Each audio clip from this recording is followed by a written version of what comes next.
ফুলকপির সাথে ডিম দিয়ে এই নতুন ধরনের রেসিপিটা আপনারা বাড়িতে একবার বানিয়ে দেখতে পারেন।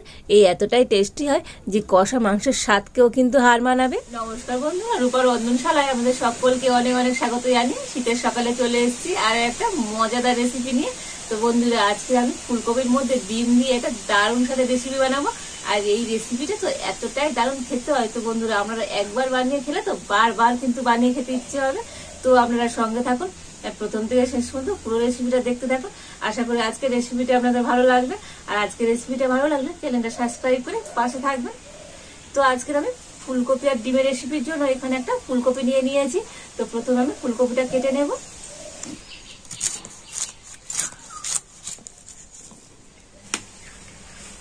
তো আমি এইরকম সাইজের কিন্তু ফুলকপিটা কেটে নেব।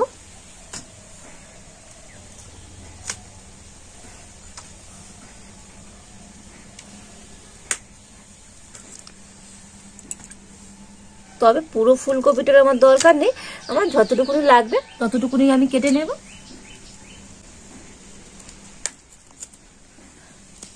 তো দেখুন, এই কটা ফুলকপি হলেই কিন্তু আমার আজকে রেসিপিটা তৈরি হয়ে যাবে। আর এবার এখন আমি উনুনটা জ্বেলে দেব।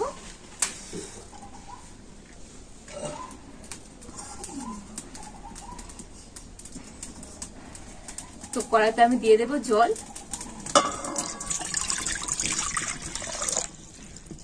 আর এই জলের মধ্যে আমি কেটে রাখা ফুলকপিটা দিয়ে দেব।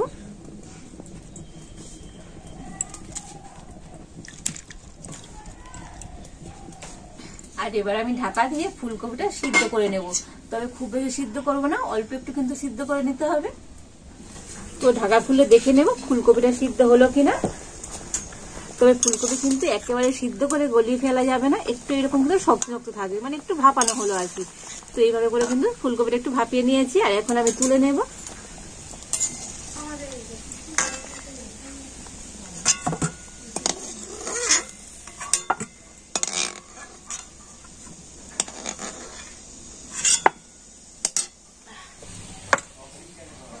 আর এবার একটা আমি গ্রেটার নিয়ে নিয়েছি।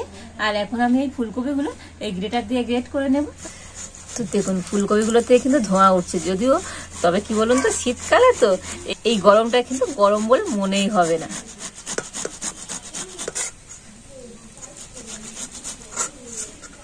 তো এইভাবে কিন্তু সবকটা ফুলকপি আমি গ্রেট করে নেব। তো দেখুন, সবকটা ফুলকপি কিন্তু এইভাবে আমি গ্রেট করে নিয়েছি।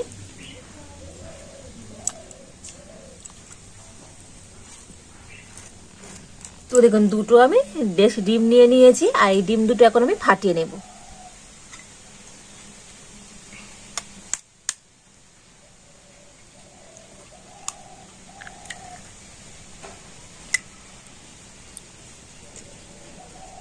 আর এবার আমি গ্রেট করে রাখা ফুলকপির মধ্যে দিয়ে দেবো ডিম। তো দুটো ডিম যে ফাটিয়ে নিয়েছিলাম সেই দুটো ডিম দিয়ে দিচ্ছি। তো দুটো ডিম হলেই কিন্তু হয়ে যাবে।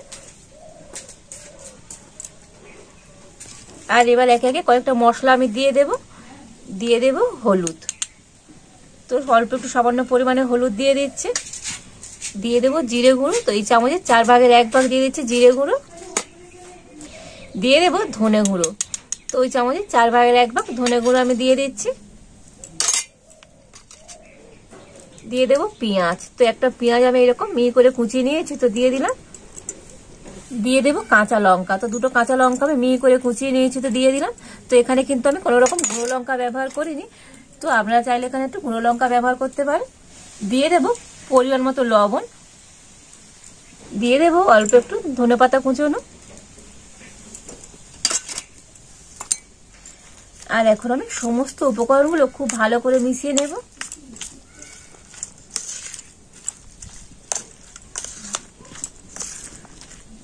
তো দেখুন, সমস্ত কিছু দিয়ে কিন্তু খুব ভালোভাবে মিশিয়ে নিয়েছি। আর এবার একটু ভালো বাইন্ডিং এর জন্য দিয়ে দেবো বেসন। তো এই চামচের আমি 4 চামচ বেসন দিয়ে দিচ্ছি।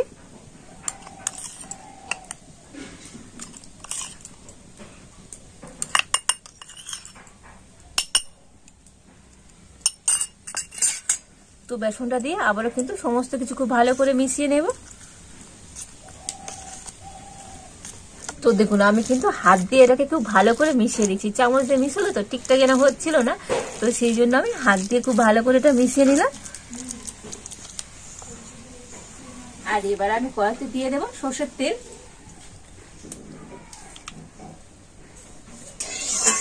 তেলটা কিন্তু একটু ভালো করে গরম করে নিয়েছি।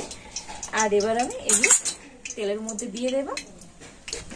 তো দেখুন আমি এরকম ছোট ছোট করে বড়ার মতো করে তেলের মধ্যে দিয়ে দিচ্ছি। তো এগুলো আপনারা আমাদের পছন্দ মতো সেট করে কিন্তু ভেজে নিতে পারেন।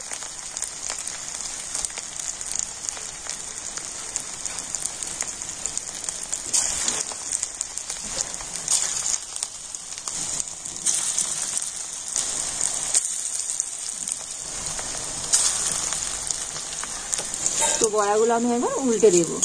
তো দেখুন এক সাইডটা কিন্তু খুব সুন্দর করে ভাজা হয়ে গিয়েছে। আর এবার আমি একবার উল্টে দিচ্ছি।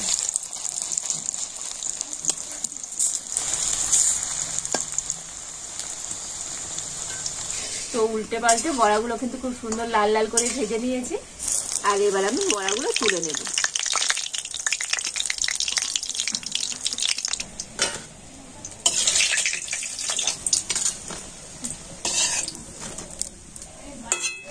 আর একইভাবে বাকি বড়াগুলো আমি ভেজে নেব। তো দেখুন এই সমস্ত বড়াগুলো ভেজে নিয়েছি। বন্ধুরা বড়া ভাজতে ভাজতে কিন্তু অর্ধেক বড়াই খাওয়া হয়ে গেল। আর এই বড়াগুলো কিন্তু আপনারা এইভাবে ভাজাও খেতে পারেন, দারুণ টেস্টি হয়। তো বিকালবেলা এটা চায়ের সাথে স্ন্যাক্স হিসাবে খেতে পারেন। কত সুন্দর হয়েছে দেখুন, তো দুর্দান্ত খেতে হয় এই বড়াগুলো। আর এবার আমি ওই বড়া ভাজা তেলের মধ্যে দিয়ে দেবো আলু। তো আমি দুটো আলু এরকম ছোট ছোট টুকরো করে কেটে নিয়েছি। আর এখন আমি আলুগুলো তেলের মধ্যে ভেজে নেব।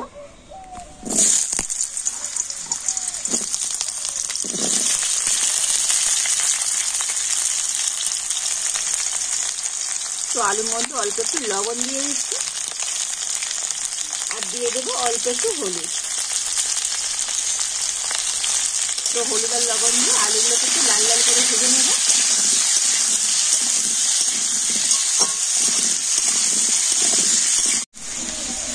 তো দেখুন আলুগুলোকে খুব সুন্দর লাল লাল করে ভেজে নিয়েছি। আর এখন আমি তুলে নেব।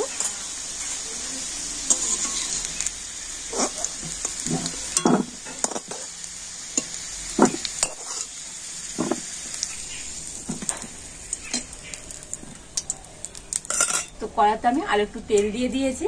আর এবার আমি দিয়ে দেব তেলের মধ্যে গোটা জিরে,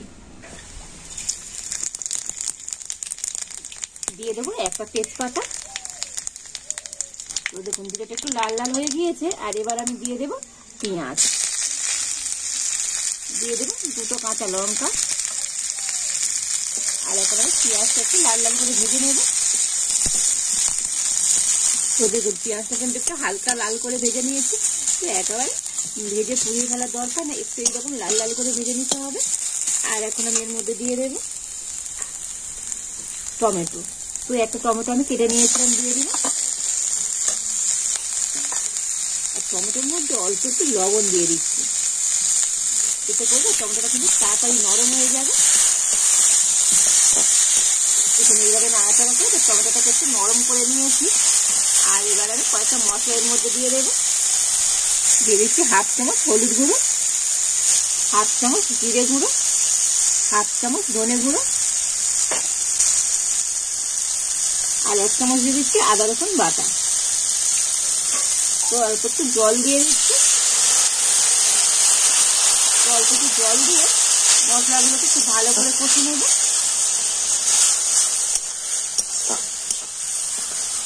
তো দেখুন সমস্ত মশলাগুলো কিন্তু খুব ভালো করে কষে নিয়েছি। আর এবার আমি ভেজে রাখা আলুটা দিয়ে দেব। তো আলুর সাথেও মশলাগুলো একটু কষে নেব। তো আলুর সাথেও মশলাগুলোকে একটু ভালো করে কষিয়ে নিয়েছি। আর এবার আমি দিয়ে দেবো জল। তো আমি এখানে একটু গরম জল দিয়ে দিচ্ছি।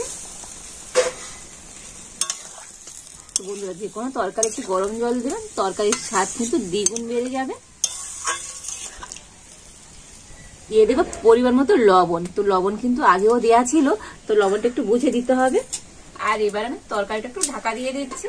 তো বন্ধুরা আপনারা তো ফুলকপি বাড়িতে নানা রকম ভাবে রান্না করে খান, আর আমার মতো করে এইভাবে ফুলকপি দিয়ে বড়া বানিয়ে একবার রান্না করে দেখবেন। তো গরম ভাতের সাথে কিন্তু আর কিছুই লাগবে না। আর শুধু ভাত কেন, রুটি, পরোটা, লুচি সব কিছুর সাথে কিন্তু এই তরকারিটা বন্ধুরা দুর্দান্ত লাগবে। আর এবার আমি ঢাকা খুলে দেখে নেব আলু সিদ্ধ হলো কিনা।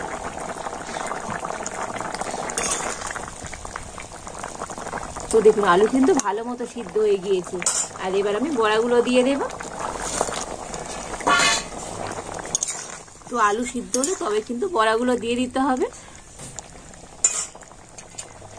আর দিয়ে দেবো একটু কাসুরি মেথি। তো এতে করে তো বন্ধু এই তরকারির টেস্টটা কিন্তু দুর্দান্ত হবে। তো আপনাদের হাতের কাছে কাসুরি মেথি না থাকলে তো আপনারা নাও দিতে পারেন। তো আবার একটু আমি ঢাকা দিয়ে দেব। তো ঢাকা দিয়ে আমি 2 মিনিটের মতো ফুটিয়ে নিয়েছি। তো দেখুন না বড়াটা কিন্তু খুব ভালোভাবে সিদ্ধ হয়ে গিয়েছে। আর এবার আমি এর মধ্যে দিয়ে দেব অল্প একটু গরম মশলা গুঁড়ো আর দিয়ে দেব ধনেপাতা কুচনো।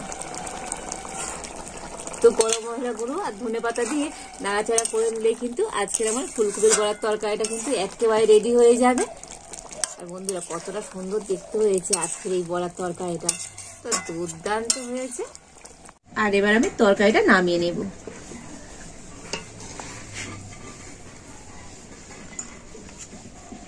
দেখুন বন্ধুরা আজকের এই তরকারিটা কতটা সুন্দর দেখতে হয়েছে, দেখুন দারুণ লোভনীয় হয়েছে। তো দেখুন সমস্ত তরকারিটা আমি একটা জায়গার মধ্যে নিয়ে নিয়েছি। আর কত লোভনীয় দেখতে হয়েছে বন্ধুরা আজকের এই ফুলকপি দিয়ে বড়ার তরকারিটা। আর সুন্দর একটা কিন্তু সুগন্ধ বার হচ্ছে, যেহেতু এখানে কাসুরি মেথির তো খুব সুন্দর একটা সেন্ট হয়। তো অসাধারণ সুন্দর হয়েছে আজকের এই ফুলকপি বড়ার তরকারিটা।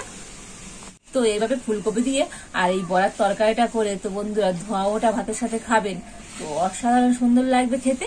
আর আজকের আমার এই ফুলকপি আর ডিমের রেসিপিটা আপনাদের কেমন লাগলো অবশ্যই কিন্তু কমেন্ট করে জানাবেন। আর আজকের আমার এই রেসিপিটা আপনাদের ভালো লেগে থাকলে একটা লাইক করে দেবেন আর সবার সাথে প্রচুর প্রচুর করে শেয়ার করবেন।